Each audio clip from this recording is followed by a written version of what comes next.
Have you ever felt that the deeper you think, the more distant you become from the world around you?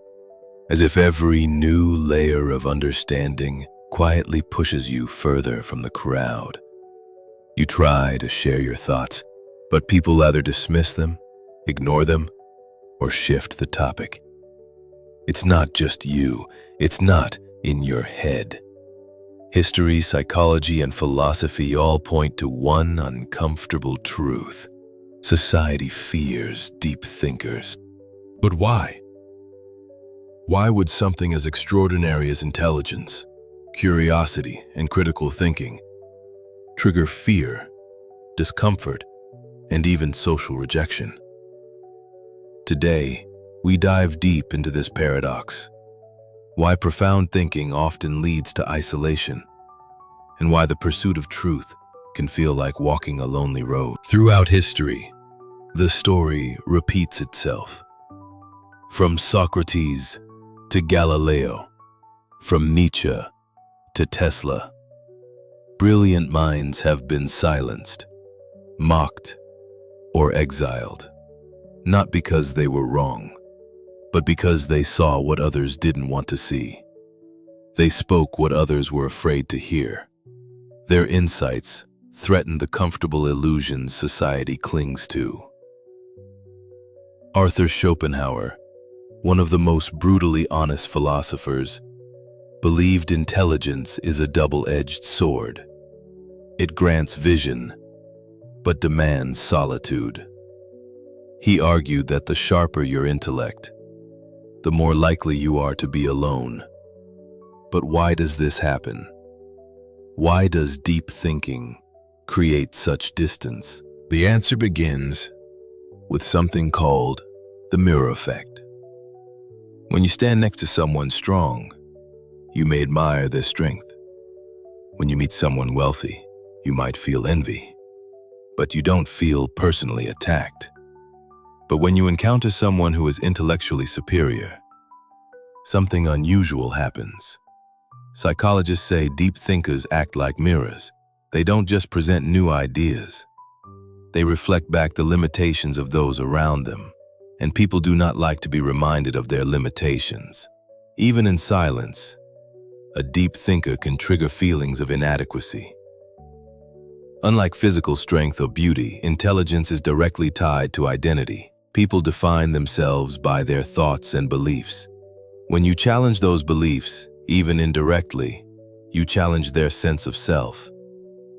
And the human ego is hardwired to defend itself. This is why intelligence makes people uncomfortable in ways that wealth or strength do not. A strong man may be admired, a rich woman may be envied, but a deep thinker is often feared, dismissed, or avoided. When a person feels outmatched intellectually, their brain goes into defense mode. Neuroscience shows that when we feel intellectually inferior, the amygdala, the part of the brain responsible for fear and survival, activates. To the brain, an intellectual threat can feel as real as a physical one. Our ancestors survived by fitting into the tribe. Being excluded from the group could mean death. Even now, our brains are wired to prioritize social acceptance over intellectual growth. Deep thinkers unintentionally disrupt the social order, and the tribe pushes back. This is why complex ideas are often rejected, not because they're wrong, but because they destabilize the collective harmony. It's easier to exile the thinker than to dismantle comfortable illusions. The deeper you think, the more likely you are to feel isolated in social settings. Have you ever tried to introduce a profound idea in casual conversation, only to be met with silence, glazed eyes, or awkward laughter?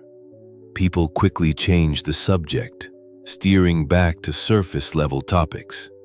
It's not random, it's a psychological defense. The deeper you go, the more others feel exposed. Many people don't want to think about the fragility of life, the uncertainty of meaning, or the cracks in their beliefs. Studies show that in social groups, People value confidence over intelligence. Charismatic speakers who offer simple answers gain more influence than nuanced thinkers who speak with complexity. Leaders who tell people what they want to hear rise faster than those who ask people to think critically. It's why the loudest voices dominate social media. Algorithms reward sensationalism, not depth. Simplified, emotionally charged messages spread like wildfire, while thoughtful, layered arguments struggle to gain traction. Social media has amplified this effect. Platforms prioritize engagement, clicks, likes, shares, over accuracy or depth. The result? Shallow, often misleading content goes viral while complex, thought-provoking ideas get buried. Deep thinkers find it difficult to condense intricate ideas into bite-sized content that thrives in the attention economy. Their work is often too detailed, too challenging, or simply too demanding for fast-scrolling audiences. The internet has connected us more than ever, yet paradoxically, it has made deep thinking more isolating. Thoughtful voices get drowned out by catchy sound bites. Critical thinking is replaced with quick consumption. So why do people resist intelligence? Because intelligence forces them to question themselves. Psychological biases play a key role. The Dunning-Kruger Effect. People with low ability often overestimate their knowledge, while highly intelligent people tend to doubt themselves. This creates friction when the overconfident dismiss those who genuinely know more. Status quo bias. The human mind prefers familiar ideas over complex new ones. Deep thinkers disrupt the comfortable status quo, and most people instinctively resist that disruption. The Backfire Effect. When confronted with information that challenges their beliefs, people often double down instead of reevaluating. The more you challenge them, the more they entrench themselves.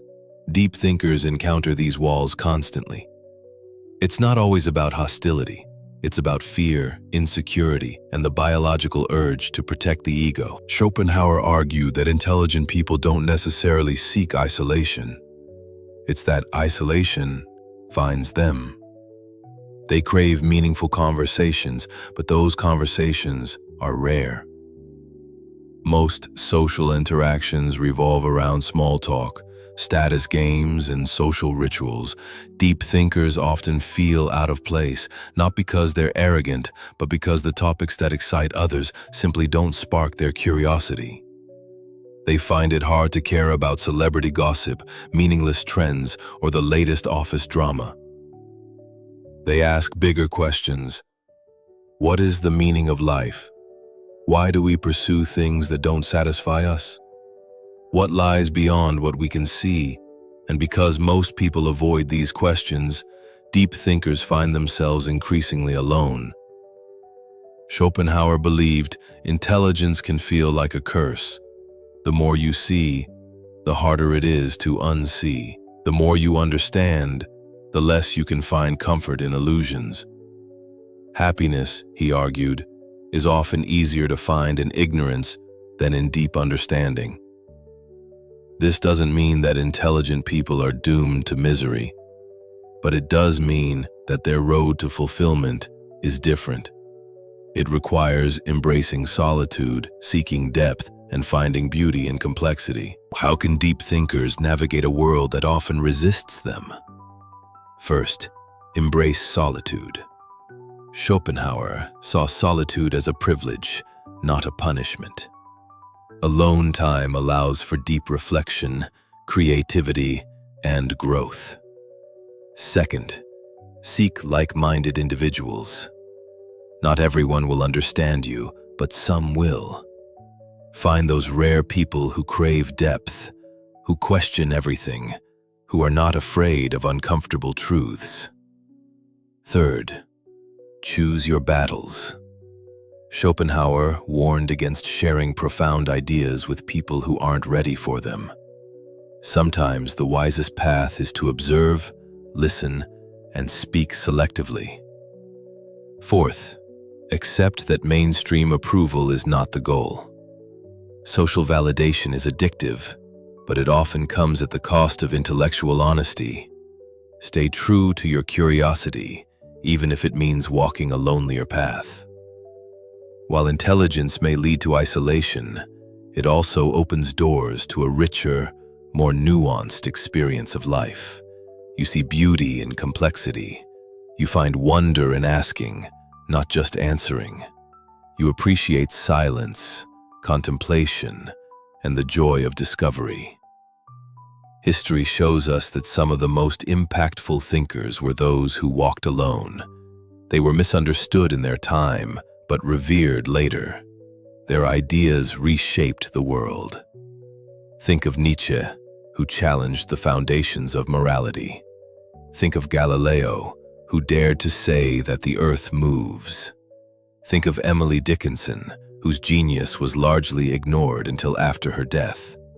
They were outcasts, but they changed everything. If you are someone who thinks deeply, who questions, who seeks truth over comfort, know this: your isolation does not make you broken.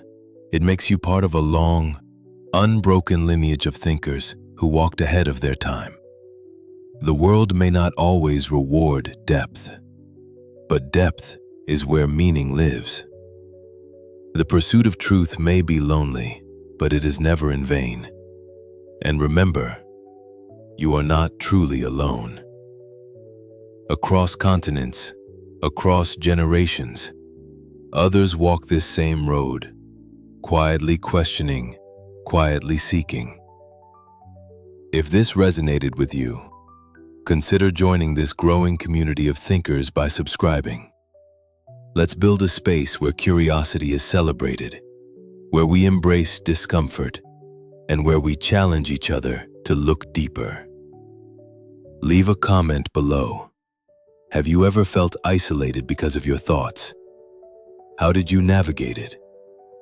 Your story might just be what another deep thinker needs to hear.